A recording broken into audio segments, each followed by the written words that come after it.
Britain's Prime Minister David Cameron says he will step down within a few months, leaving it to the country's next leader to begin divorce proceedings with the EU, despite pleas from Brussels to get on with it. Under the rules of the bloc's Lisbon Treaty, a breakup would be negotiated over 2 years. Some member states want to punish the UK to discourage others from leaving. Anti-EU sentiment is higher in France than the UK, so Paris is particularly keen to stop any chance of a Frexit referendum at home. But Germany may seek to help Britain retain some of its privileges at this week's Leaders' Summit. We will sit together as 27 and see if it's tenable from our point of view and according to our interests.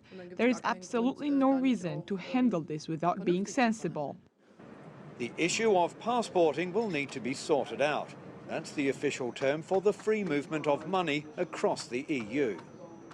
40% of London's key financial sector deals with cross-border trade to the tune of about $27 billion a year. But the real headache begins when EU laws no longer apply.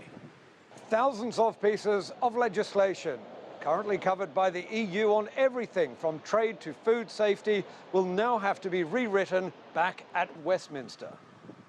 Then there's the variables, like Scotland's wish to remain in the EU. A second independence referendum is clearly an option that requires to be on the table, and it is very much on the table.